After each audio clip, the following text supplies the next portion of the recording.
ابھی مجاہدین میدان جنگ تک نہ پہنچے تھے کہ راستے میں ایک نہر آ گئی۔ گرمی کا موسم تھا، سبھی پیاسے ہو رہے تھے۔ طالوت نے اپنے مجاہدین کے صبر و برداشت اور ہمت و حوصلے آزمانے کی خاطر حکم دیا کہ کوئی بھی ایک چلو سے زیادہ پانی نہ پیے۔ چند ایک کے سوا سبھی نے حکم عدولی کی، جس کا تذکرہ قرآن پاک میں یوں ہوا ہے۔ پھر جب طالوت فوجیں لے کر باہر نکلا تو اس نے کہا، یقیناً اللہ تم کو ایک نہر سے آزمائے گا۔ جس نے اس کا پانی پی لیا وہ میرا نہیں، اور جس نے اس کے پانی کو نہ چکھا وہ میرا ہے، مگر ہاں جو اپنے ہاتھ سے ایک چلو بھر لے، پھر ان میں سے سوائے چند کے سب نے اس سے پانی پی لیا۔ روایات کے مطابق یہ لشکر میدان جنگ پہنچا، وہ جنہوں نے جی بھر کر پانی پیا تھا خود میں مقابلے کی طاقت نہ پا کر الگ ہو گئے کہ یہاں ان کا مقابلہ جالوت نامی بہت قوی و دیوہیکل شخص سے تھا۔ اس کا لشکر بھی بہت بڑا تھا۔ طالوت کی مٹھی بھر مجاہدین کو، جن کی تعداد 313 تھی، جالوت اور اس کے لشکر سے خوفزدہ ہونا چاہیے تھا، لیکن انہوں نے کہا کہ حق باطل پر غالب آتا رہا ہے اور قلیل مجاہدین نے کفار کی کثیر تعداد پر فتح پائی ہے۔ روایات بتاتی ہیں کہ فلسطین کا حکمران جالوت اپنے طاقت اور کثیر لشکر کے زوم میں بنی اسرائیل کو ہر صورت میں غلام بنانے پر تیار تھا۔ طالوت مقابلے کی سکت نہ رکھتا تھا اور پریشان تھا۔ مجلس مشاورت بلوائی گئی اور وہاں یہ تجویز منظور کی گئی کہ بنی اسرائیل کا جو جوان جالوت سے مقابلہ کر کے اسے ہلاک کرے گا، اسے نہ صرف نصف سلطنت کا مالک بنا دیا جائے گا، بلکہ سردار طالوت اپنی خوبصورت بیٹی عینیا کی شادی بھی اس سے کر دیں گے۔ یہی زمانہ تھا کہ جب بنی شمویل کو بشارت ہوئی تھی کہ یسع طبقات ناصری میں یہ نام انسا اور قصص الانبیاء میں عشاء درج ہے کا چھوٹا بیٹا طالوت کی وفات کے بعد بنی اسرائیل کا حکمران ہوگا، اور اس سے بڑھ کر ایک اور اعزاز اس کا منتظر ہے، اور وہ یہ ہے کہ اللہ نے نبوت کے لیے بھی اسی کو منتخب فرمایا ہے۔ لیکن داؤد علیہ السلام ایک عرصے تک مستقبل کے اس خوبصورت لیکن ذمہ دار دور سے بے خبر جنگلوں میں بھیڑ بکریاں چراتے رہے اور ساتھ ساتھ اپنے دل پسند مشغلے میں بھی محو رہے۔ روایات بتاتی ہیں کہ داؤد علیہ السلام فلاخن چلانے میں مہارت رکھتے تھے۔ ان کے پاس ہمہ وقت ایک لاٹھی، فلاخن اور ایک تھیلی میں چھوٹے چھوٹے پتھر ہوا کرتے تھے۔ ان کے فن نشانے بازی میں مہارت کا علم بنی اسرائیل کو بھی تھا۔ وہ کہا کرتے تھے، داؤد علیہ السلام کے فلاخن کا نشانہ بننے والی چیز ریزہ ریزہ ہو جاتی ہے۔ ان کی بہادری کے قصے بھی مشہور تھے۔ یہ بات بھی عام تھی کہ وہ جنگل میں شیر پر سواری کیا کرتے تھے۔ روایات میں آتا ہے کہ ایک روز وہ بکریوں کو لے کر جنگل کی طرف جا رہے تھے کہ ایک پتھر سے آواز آئی، اے داؤد، میں وہ پتھر ہوں جس سے ہارون علیہ السلام نے اپنے دشمن کو قتل کیا تھا، مجھے اٹھا لیجئے، میں کسی دن آپ کے بھی کام آؤں گا۔ داؤد علیہ السلام کی حیرت فطری امر تھا، بہرحال وہ پتھر کی فرمائش رد نہ کر سکے اور اسے اٹھا کر اپنے تھیلے میں ڈال لیا۔ اسی راستے پر چند قدم چلے ہوں گے، ایک اور پتھر نے صدا دی، میں موسیٰ علیہ السلام کا پتھر ہوں، میں وہ پتھر ہوں جس سے انہوں نے اپنے اور اپنے خدا کے دشمن کو ہلاک کیا تھا، مجھے اٹھا لیجئے، کسی روز میری ضرورت آپ کو بھی پڑ سکتی ہے۔ داؤد علیہ السلام حیرت زدہ تھے کہ ایک عرصے سے ان کا جنگل میں آنا جانا لگا ہے، لیکن کبھی ایسا نہ ہوا جو کچھ آج ہو رہا ہے۔ اسی فکر میں وہ چلے جا رہے تھے کہ ایک اور پتھر کی آواز نے انہیں رکنے پر مجبور کیا۔ اے داؤد علیہ السلام، میں اللہ کے نبی داؤد علیہ السلام کا پتھر ہوں، میں ہی وہ پتھر ہوں جس سے آپ جالوت کا خاتمہ کر کے سلطنت ہی نہیں، نبوت کے بھی حقدار ہوں گے۔ آپ پر حیرت و استعجاب کی کیفیت تو یقیناً طاری تھی، لیکن آپ خوف زدہ نہ تھے۔ آپ نے وہ تیسرا پتھر بھی اٹھا کر اپنے تھیلے میں ڈال لیا۔ ابھی وہ پتھر بقیہ دو پتھروں سے ٹکرایا ہی تھا کہ داؤد علیہ السلام کے دیکھتے ہی دیکھتے تینوں پتھر ایک دوسرے میں ضم ہو کر ایک بڑے پتھر کی شکل اختیار کر گئے۔ داؤد علیہ السلام ان معجزوں سے اندازہ لگا چکے تھے کہ اللہ ان کے سپرد کوئی اہم ذمہ داری کرنا چاہتا ہے۔ اس تحیر کی فضا کو قائم ہوئے زیادہ دیر نہ ہوئی تھی کہ بادشاہ طالوت کی جانب سے کی جانے والی پیشکش کی آواز ان کے کان میں بھی پڑی۔ منادی کرنے والا ایک ہی اعلان بار بار دہرائے جا رہا تھا۔ اعلان سنتے ہی انہیں پتھروں کی گفتگو یاد آئی اور وہ فوراً ہی بادشاہ کے دربار میں حاضر ہوئے اور اسے بتایا کہ میں ہی وہ نوجوان ہوں جو جالوت کو قتل کر کے اس کا سر آپ کے قدموں میں لا رکھے گا۔ ہاں، آپ کو بھی اپنے وعدے کا پاس کرنا ہوگا۔ داؤد علیہ السلام کے لہجے میں ایسی فیصلہ کن قوت موجود تھی کہ بادشاہ کو یقین ہو گیا کہ یہ شخص جو کہہ رہا ہے ضرور کر دکھائے گا۔ اس نے کہا مجھے اپنا وعدہ یاد ہے، تم جہاد کی تیاری کرو۔ کہتے ہیں بنی اسرائیل اور جالوت کی فوج ایک وادی میں جمع ہو رہی تھی۔ جالوت کا عظیم لشکر اور جنگی ساز و سامان اور گھوڑوں کی تعداد طالوت کے لشکر کی ہمت پست کرنے کے لیے کافی تھی، لیکن طالوت اپنے مجاہدین کی ہمت بڑھا رہا تھا۔ جالوت طالوت کے مقابلے میں کم عمر بھی تھا، قداور بھی اور زبردست ڈیل ڈول کا مالک بھی۔ اس کا سارا جسم پیتل کی زرہ نے محفوظ کر رکھا تھا، سر پر بھی پیتل ہی کا مضبوط خود پہن رکھا تھا۔ اس کے پورے جسم میں صرف آنکھیں ہی کھلی تھیں، باقی تمام جسم دھاتوں کے نہ ٹوٹنے والے حصار میں مقید تھا۔ دوستو، روایات میں جالوت کے قد و قامت اور لباس کی تفصیل یوں بتائی جاتی ہے۔ اس کا قد 6 ہاتھ اور 1 بالش تھا اور اس کے سر پر پیتل کا خود تھا اور وہ پیتل ہی کی زرہ پہنے ہوئے تھا جو تول میں 5000 پیتل کی مسکال کے برابر تھا، اور اس کی ٹانگوں پر پیتل کے 2 شاک پوش تھے اور اس کے دونوں شانوں کے درمیان میں پیتل کی ایک برچھی تھی۔ اس کے بھالے کی چھڑ ایسی تھی جیسے جولاہے کا شہتیر اور اس کے نیزے کا پھل جو 600 مسکال لوہے کا تھا۔ میدان جنگ پہنچ کر جالوت نے للکارا، کوئی ہے جو میرا مقابلہ کرنے کی جرت کرے اور مجھے ہلاک کر کے اپنے بادشاہ کی طرف سے اعلان کیے گئے انعام کا حقدار ٹھہرے؟ جالوت کا حلیہ اور پھر دبنگ آواز، کسی میں اس للکار کا جواب دینے کی جرت نہ ہوئی۔ جالوت نے چند مرتبہ اپنی بات دہرائی اور جواب نہ پا کر اکڑتا ہوا واپس ہوا۔ یہی وہ لمحہ ہے کہ طالوت کے لشکر میں ہلچل پیدا ہوئی۔ لشکر کی پچھلی صفوں سے ایک نوجوان جس کا جسم زرہ سے آزاد اور سر خول سے بے نیاز تھا سامنے آیا اور جالوت کو للکارا۔ جالوت اس نوجوان کو دیکھ کر ہنسا، کیا میں کوئی کتا ہوں جو تو ایک لاٹھی لیے میرے مقابل آیا ہے؟ داؤد علیہ السلام کا جواب یہی تھا کہ ہاں، میرے نزدیک تیری حیثیت ایک کتے سے زیادہ نہیں ہے، تیرے لیے میری یہ لاٹھی کافی ہے۔ جالوت کا غصے سے پاگل ہو جانا انہونی بات نہ تھی۔ اس نے بہت برا بھلا کہنا شروع کیا۔ داؤد علیہ السلام اطمینان سے سنتے رہے۔ وہ جانتے تھے کہ حق کی باطل پر فتح انہی کے مقدر میں لکھی جا چکی ہے۔ خود پر اعتماد اور اللہ پر یقین نے انہیں جرت عطا کی۔ وہ مسکراتے ہوئے جالوت کی جانب بڑھتے گئے، خاموشی سے تھیلے سے پتھر نکالا، فلاخن میں رکھا اور مہارت کے ساتھ اس کے ماتھے کا نشانہ لے ڈالا۔ خدا کی قدرت سے ہوا کا ایک جھونکا ایسا آیا کہ جالوت کا وزنی خود، جس کا وزن 80 سیر اور طبقات ناصری کے مؤلف و مترجم غلام رسول مہر کے مطابق 60 سیر تھا، ایسے اڑ گیا جیسے ایک سوکھا پتا اڑتا ہے۔ داؤد علیہ السلام کا فلاخن سے پھینکا گیا پتھر فضا میں ہی 3 حصوں میں منقسم ہو گیا۔ 2 ٹکڑے دائیں بائیں جانب سے نکلے اور تیسرا عین پیشانے کی درمیان میں لگا اور پیشانی چیر کر دوسری جانب سے نکل گیا۔ جالوت کے گھوڑے سے گرتے ہی داؤد علیہ السلام نے اس کا سر تن سے جدا کیا اور طالوت کے پاس لے گئے، یعنی جالوت کے داووں کا پول کھلنے میں لمحہ بھر نہ لگا۔ فلسطینی فوج اچانک بازی پلٹتے دیکھ کر سراسیمگی کا شکار ہوئی۔ خود بنی اسرائیل بھی نہ جان پائے کہ اس ایک لمحے میں کیا ہو گیا ہے، لیکن جلد ہی معاملے کی تہہ تک پہنچ گئے اور ایک نئی قوت کے ساتھ دشمنوں پر ٹوٹ پڑے اور فلسطینیوں کو اپنے علاقے سے نکال باہر کیا۔ روایات بتاتی ہیں کہ طالوت نے اپنا وعدہ نبھایا، آدھی سلطنت عطا کی اور بیٹی کی شادی داؤد علیہ السلام سے کر دی۔ تمام بنی اسرائیل داؤد علیہ السلام کی بہادری اور عدل و انصاف کی وجہ سے بہت عزت کرتے تھے۔ حکومت کے نظم و نسق میں بہتری کے لیے انہوں نے کچھ ایسے اصول و ضوابط تشکیل دیے جو مملکت کی مضبوطی اور عوام کی فلاح و بہبود سے تعلق رکھتے تھے۔ عوام جان گئے کہ اب انہیں جو حکمران میسر آیا ہے وہ ان کا بہی خواہ ہے۔ کہتے ہیں داؤد علیہ السلام کی مقبولیت اعلیٰ انتظامیہ ہی نہیں، خود طالوت کی نگاہوں میں بھی کھٹکنے لگی۔ طالوت نے آپ کو راستے سے ہٹانے کا منصوبہ بنایا، لیکن وہ اس کے اپنے بیٹے یوتن کی وجہ سے ناکام ہو گیا، کیونکہ وہ جانتا تھا کہ اس کا باپ احسان فراموش کا مرتکب ہو رہا ہے۔ داؤد علیہ السلام کے علم میں یہ بات آئی تو انہیں بہت افسوس ہوا۔ ان کی بیوی انیا بھی باپ کی اس حرکت سے شرمندہ تھی۔ اس نے آپ کے دل سے اس افسوسناک صورتحال کو مٹانے کی کوشش کی۔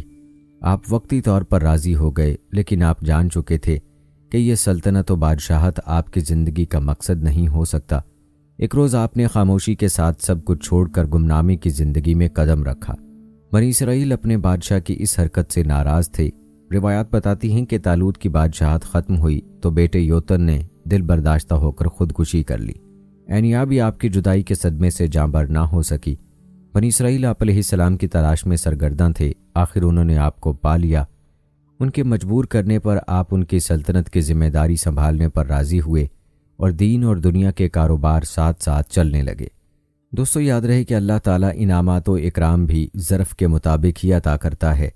داؤد علیہ السلام اللہ تعالیٰ کے برگزیدہ پیغمبر، اللہ کی طرف سے سونپی گئی نبوت و بادشاہت کی ذمہ داریوں اور اس کی عطا کی گئی نعمتوں پر ہمیشہ رب ذوالجلال والاکرام کے شکر گزار رہے اور اپنے فرائض کی ادائیگی میں ہمیشہ مصروف عمل رہے۔ آپ کی حکمت و دانائی کے سبب آپ کی سلطنت بہت وسیع ہو گئی تھی۔ دوستو داؤد علیہ السلام بنی اسرائیل کی ہدایت و رہنمائی کے لیے مبعوث ہوئے۔ آپ کا سلسلہ نسب 11 پشتوں سے ابراہیم علیہ السلام سے جا ملتا ہے۔ داؤد علیہ السلام کے حلیہ شکل و صورت اور کردار کے بارے میں کہا جاتا ہے کہ ان کی شخصیت انتہائی مسحور کن تھی، حسین و متناسب خد و خال کی بنا پر دیکھنے والوں کو بھلے لگتے، پھر سرخ و سفید رنگت نیلی آنکھیں متاثر کرتی تھیں۔ داؤد علیہ السلام کا ذکر قرآن کریم کی 9 سورتوں میں 16 مرتبہ آیا ہے، بعض مقامات پر مختصراً اور بعض جگہ تفصیل سے، جن میں آپ علیہ السلام کے حالات و واقعات اور رشد و ہدایت کا بیان ہے اور اللہ تعالیٰ کے انعامات کا ذکر ہے۔ ارشاد باری تعالیٰ ہے، اور ہم نے اس یعنی داؤد علیہ السلام کو مضبوط ملک عطا کیا اور حکمت سے نوازا ہے اور حق و باطل کے فیصلے کی قوت عطا کی۔ اسی طرح قرآن پاک میں ارشاد ہے، اللہ نے ان کو حکومت بھی عطا کی اور حکمت یعنی نبوت بھی اپنی مرضی سے جو چاہا سکھایا۔ دوستو آپ کو بتاتے چلیں کہ عام نبیوں اور رسولوں میں آدم علیہ السلام کے علاوہ صرف داؤد علیہ السلام ہی وہ پیغمبر ہیں کہ جنہیں قرآن کریم میں خلیفہ کے لقب سے یاد کیا گیا ہے۔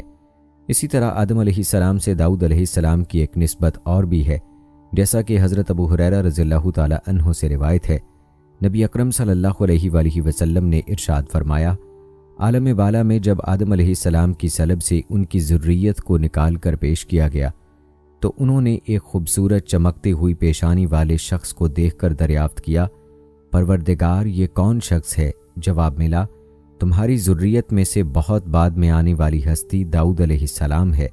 آدم نے عرض کیا، اس کی عمر کیا مقرر کی گئی ہے؟ ارشاد ہوا کہ 60 سال۔ آدم علیہ السلام نے عرض کیا، الہی میں اپنی عمر کے 40 سال اس نوجوان کو بخشتا ہوں۔ مگر جب آدم علیہ السلام کی وفات کا وقت آ پہنچا تو آدم علیہ السلام نے ملک الموت سے کہا، ابھی تو میری عمر کے 40 سال باقی ہیں۔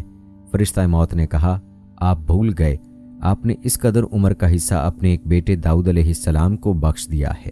دوستو امام بغوی رحمۃ اللہ علیہ نے اپنی تفسیر میں لکھا ہے کہ زبور اللہ کی کتاب ہے جو حضرت داؤد علیہ السلام پر نازل ہوئی۔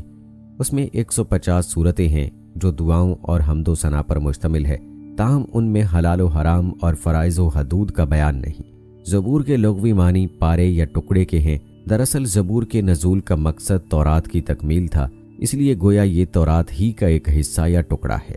دوستو آپ کو بتاتے چلیں کہ زبور اللہ تبارک و تعالیٰ کی حمد و ثنا سے مزین ہے، اور حضرت داؤد علیہ السلام کو اللہ تعالیٰ نے دل نشین آواز اور سحر انگیز لحن عطا فرمایا تھا۔ آپ علیہ السلام جب زبور کی تلاوت فرماتے تو وجد آفرین تلاوت سے مسحور ہو کر چرند پرند درخت پہاڑ جن و انس دریا و سمندر یعنی سب اللہ تعالیٰ کی حمد و ثنا میں محو ہو جاتے۔ اسی لیے آج تک لحن داؤدی ضرب المثل ہے۔ مسند احمد میں حضرت ابو ہریرہ رضی اللہ تعالی عنہ سے مروی ہے کہ رسول اکرم صلی اللہ علیہ وآلہ وسلم نے فرمایا کہ داؤد علیہ السلام پر قرأت کو آسان اور ہلکا کر دیا گیا تھا۔ وہ اپنے گھوڑے پر زین کسنے کا حکم فرماتے اور اس سے پہلے کہ زین کسی جاتی آپ علیہ السلام پوری زبور تلاوت کر چکے ہوتے۔ حضور نبی کریم صلی اللہ علیہ وآلہ وسلم جب حضرت ابو موسیٰ اشعری رضی اللہ تعالی عنہ کی تلاوت قرآن سنتے تو فرماتے، ابو موسیٰ کو اللہ نے لحن داؤدی عطا فرمایا ہے۔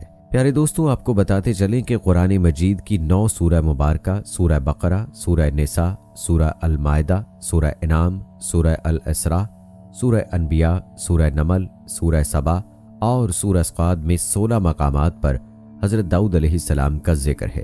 بعض صورتوں میں تفصیل سے اور بعض میں مختصر طور پر ان کے حالات و واقعات بیان کیے گئے ہیں، جبکہ ان پر نازل کردہ کتاب زبور کا 3 صورتوں میں ذکر ہے۔ سورہ انبیاء میں اللہ تعالیٰ فرماتے ہیں، ہم نے پہاڑوں کو داؤد کے لیے مسخر کر دیا کہ ان کے ساتھ تسبیح کرتے تھے اور جانوروں کو بھی مسخر کر دیا تھا۔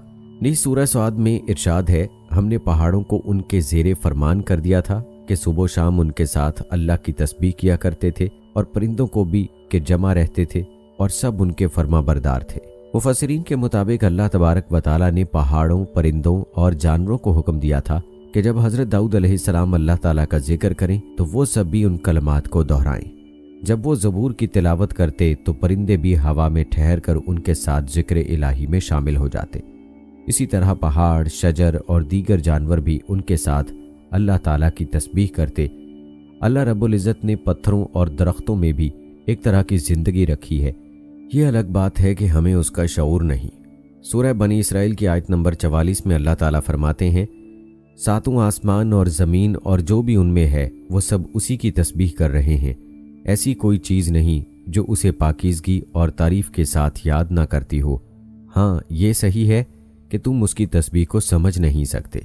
دوستو، یہ آپ علیہ السلام کا ایک عظیم معجزہ تھا کہ ہر چیز آپ کے ساتھ مل کر اللہ کی تسبیح کرتی تھی، اور اس کے علاوہ بھی اللہ نے آپ علیہ السلام کو معجزات عطا کر رکھے تھے۔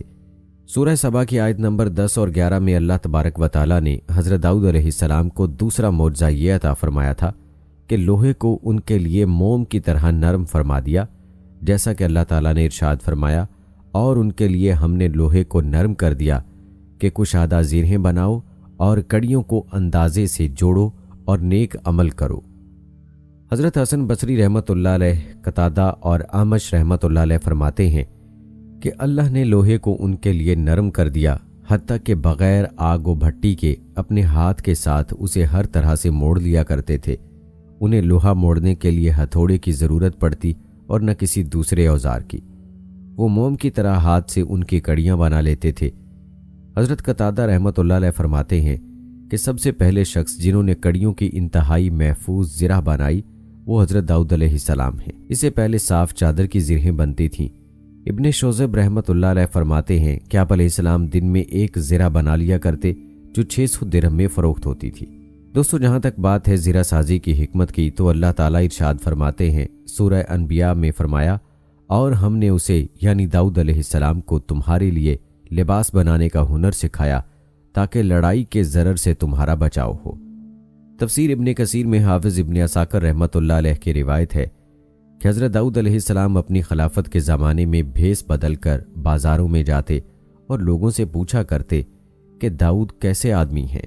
چونکہ سلطنت میں عدل و انصاف عام تھا اور لوگ آرام و عیش سے رہتے تھے، کسی کو حکومت سے شکایت نہ تھی، اس لیے آپ علیہ السلام جس سے بھی سوال کرتے وہ حضرت داؤد علیہ السلام کی تعریف ہی کرتا۔ اللہ تعالیٰ نے آپ علیہ السلام کی تعلیم کے لیے ایک فرشتے کو انسانی شکل میں بھیجا، تو آپ علیہ السلام نے حسب عادت ان سے بھی یہی سوال کیا۔ فرشتے نے جواب دیا، داؤد علیہ السلام بہت اچھے آدمی ہیں، وہ اپنے نفس اور اپنی رعیت کے لیے بھی بہترین ہیں، مگر ان میں ایک عادت ایسی ہے کہ وہ نہ ہوتی تو کامل انسان ہوتے۔ داؤد علیہ السلام نے پوچھا، وہ کیا عادت ہے؟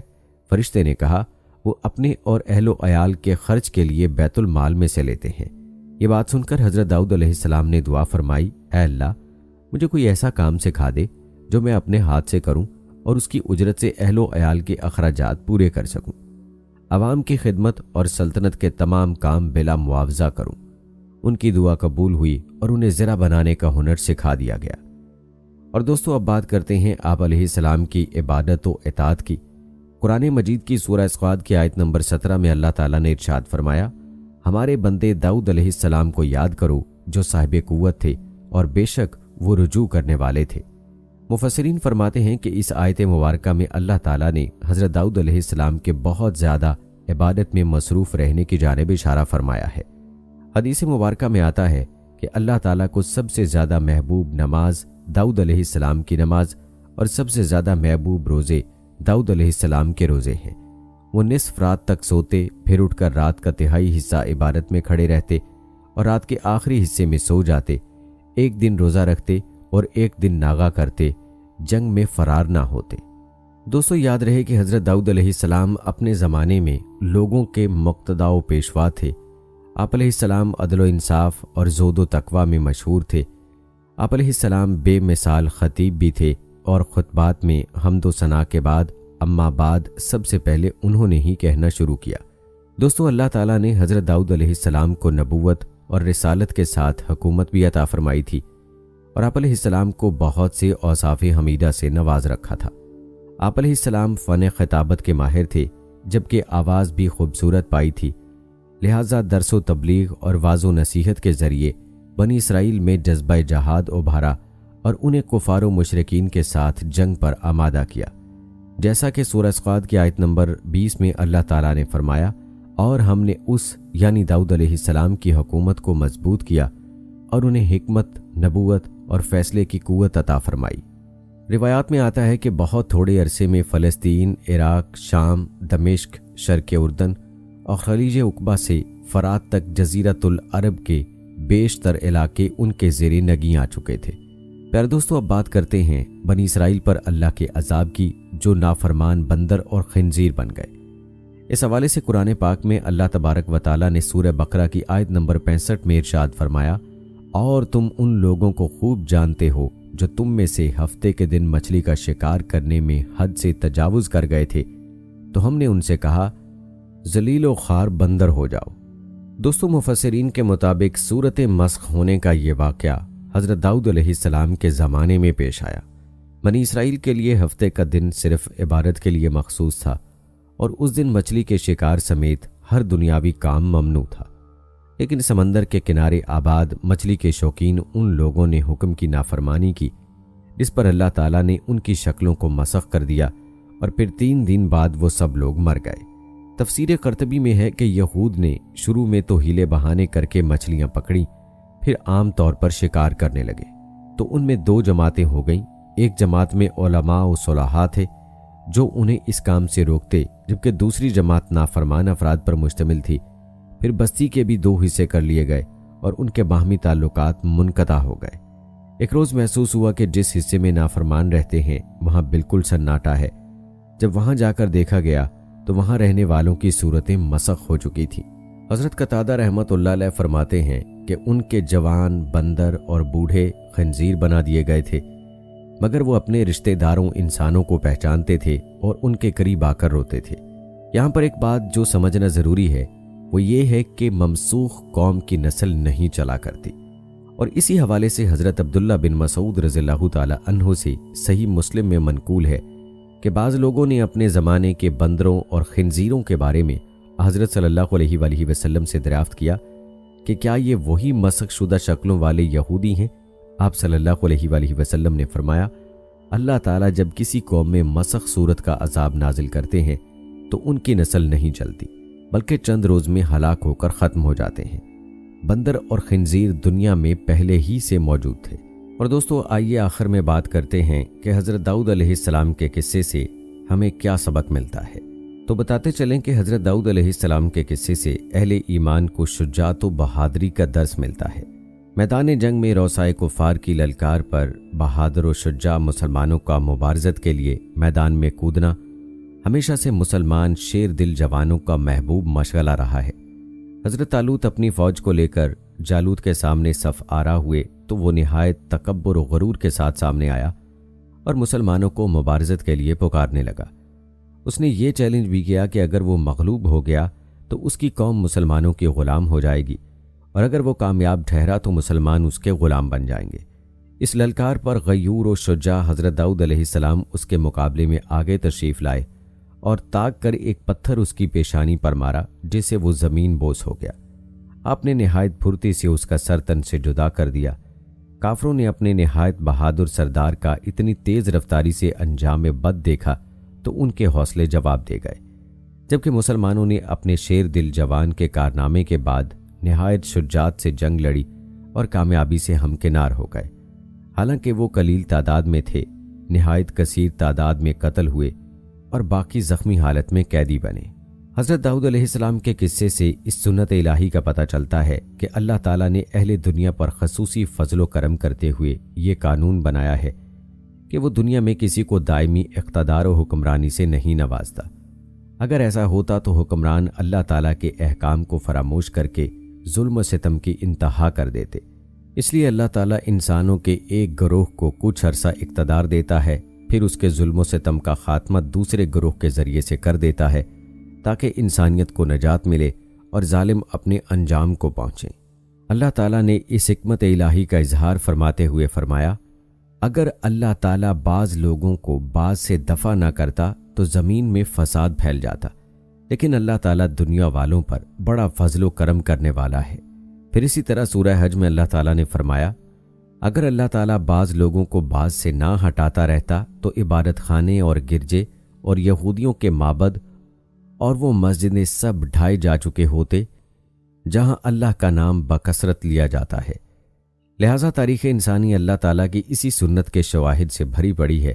دنیا میں آنے والے ہر جابر، ظالم اور زبردست کو اللہ تعالیٰ نے ایک وقت تک غلبہ و اقتدار سے نوازا اور پھر اس کی رسی کھینچ کر دوسرے گروہ کو غلبہ و حکمرانی عطا کر دی۔ ظالم منگول، تاتاری، جرمن نازی، روسی، برطانوی استعمار دور ماضی کے عبرت انگیز نمونے ہیں جو موجودہ سپر پاور اور اس کے حاشیہ برداروں کے لیے نمونہ عبرت ہونے چاہیے۔ تاریخ اسلامی پر نظر دوڑائیں تو ابتدائی اسلام میں قریش مکہ غریب مسلمانوں پر ہر قسم کا ظلم و ستم ڈھاتے دکھائی دیتے ہیں، انہیں بیت اللہ اور مکہ مکرمہ کی سرزمین سے ہجرت پر مجبور کر دیتے ہیں، لیکن چند ہی سالوں بعد ان کا سارا غلبہ و غرور انہی غریب مسلمانوں کے قدموں تلے ہوتا ہے اور وہ بخشش کی بھیک مانگتے دکھائی دیتے ہیں۔ حضرت داؤد علیہ السلام کے قصے سے فیصلہ کرنے کے آداب اور قاضی کے آداب کا پتہ چلتا ہے۔ حضرت داؤد علیہ السلام نے اپنے اوقات کو 4 حصوں میں تقسیم کیا ہوا تھا، ایک دن عبادت و ریاضت کے لیے، ایک دن واعظ و نصیحت کے لیے، پھر ایک دن عوامی فیصلوں کے لیے اور ایک دن اپنے نفس اور اہل و عیال کے لیے، ایک ایسے دن جب کہ وہ ان کے نفس اور اہل خانہ کے لیے مختص تھا۔ 2 فرشتے فرضی مقدمہ لے کر حاضر ہوئے، آپ نے صرف مدعی کی بات سن کر فیصلہ کر دیا اور مدعا علیہ کی حجت نہ سنی۔ اللہ تعالیٰ نے آپ کے درجات بلند کرنے کے لیے آپ کو اس آزمائش میں ڈالا تھا۔ آپ کو اپنی غلطی کا احساس ہوا تو فوراً بارگاہ الہی میں جھک گئے اور توبہ و استغفار کیا۔ اللہ تعالیٰ نے قرآن پاک کی سورہ صاد میں ذکر کیا ہے، اور داؤد سمجھ گئے کہ ہم نے انہیں آزمایا ہے، پھر تو اپنے رب سے استغفار کرنے لگے اور عاجزی کرتے ہوئے گر پڑے اور پوری طرح رجوع کیا، پس ہم نے بھی ان کا وہ قصور معاف فرما دیا۔ یقیناً وہ ہمارے نزدیک بڑے مرتبے والے اور بہت اچھے ٹھکانے والے ہیں۔ بعض مفسرین کا خیال یہ ہے کہ 2 شخص حقیقی جھگڑا لے کر آئے تھے۔ اس واقعے سے آپ کے صبر و تحمل کا امتحان لیا گیا، کیونکہ جس طرح اور جس وقت وہ آئے تھے اس سے انسانی طبیعت میں اشتعال اور غصے کا آنا فطری بات تھی۔ دیوار پھاند کر آنا، عبارت میں دخل اندازی کرنا اور طرز تکلم میں آپ کی شان و عظمت کا لحاظ نہ رکھنا، یہ سب امور غصہ دلانے کے لیے کافی تھے، مگر آپ نے صبر کا مظاہرہ کیا۔ تاہم جو ہلکی سی طبعی ناگواری ہوئی تھی اس پر توبہ و استغفار کر کے اپنے رب کی طرف رجوع کیا۔ کچھ مفسرین کا خیال یہ ہے کہ آپ کی آزمائش یہ تھی کہ آپ قاضی ہوتے ہوئے بھی جھگڑوں میں الجھے ہوئے مدعیوں اور مدعا علیہان سے چھپ کر بیٹھتے تھے، حالانکہ قاضی کو ہمہ وقت فیصلہ کرنے کے لیے تیار رہنا چاہیے۔ لہٰذا وہ دونوں مجبور ہو کر دیوار پھلانگ کر آپ کے پاس پہنچے۔ رسول اکرم صلی اللہ علیہ وآلہ وسلم نے قاضیوں کو نصیحت کرتے ہوئے فرمایا، کوئی قاضی 2 افراد کے درمیان غصے کی حالت میں فیصلہ نہ کرے۔ موجودہ دور کے چیف جسٹس اور جج حضرات جو لمبی لمبی گاڑیوں اور حفاظتی دستوں کے حصار میں آتے ہیں اور مضبوط آئینی فصیلوں کے اندر بیٹھ کر حکمران وقت کی خواہش و منشا کو پورا کرنے کے لیے فیصلے کرتے ہیں، انہیں اس فرمان نبوی کو ہمیشہ یاد رکھنا چاہیے۔ آپ صلی اللہ علیہ وآلہ وسلم نے فرمایا، قاضی 3 قسم کے ہیں، ایک قسم جنتی ہے جبکہ 2 قسمیں جہنم میں جائیں گی۔ جنتی قاضی وہ ہے جس نے حق کو پا کر اس کے مطابق فیصلہ کیا، اور جس قاضی نے حق کو معلوم کر کے بھی فیصلے میں ظلم کیا وہ جہنمی ہے، اور وہ قاضی بھی جہنمی ہے جس نے مبنی بر جہالت فیصلے کیے۔ اللہ تعالیٰ نے حضرت داؤد علیہ السلام کو نبوت اور بادشاہت کی عظیم نعمتوں سے سرفراز فرمایا۔ اس کے علاوہ آپ علیہ السلام کے بہت سارے معجزات بھی تھے۔ اللہ تعالیٰ نے آپ کے لیے لوہے کی سختی اور مضبوطی کو نہایت نرم کر دیا تھا، لہٰذا آپ بغیر پگھلائے اور تپائے لوہے کو جس طرح چاہتے موڑ لیتے اور جیسے چاہتے اس کو شکل دے لیتے۔ آپ اس لوہے سے جنگی لباس زرہیں تیار کرتے جو انتہائی مناسب اور خوبصورت ہوتی تھیں۔ حضرت قتادہ رحمۃ اللہ علیہ فرماتے ہیں کہ حضرت داؤد علیہ السلام سے پہلے بھی لوگ زرہیں بناتے تھے، مگر وہ سادہ بغیر کنڈوں اور بغیر حلقوں کے ہوتی تھیں، لیکن آپ نے زرہیں کنڈوں اور حلقوں والی بنائیں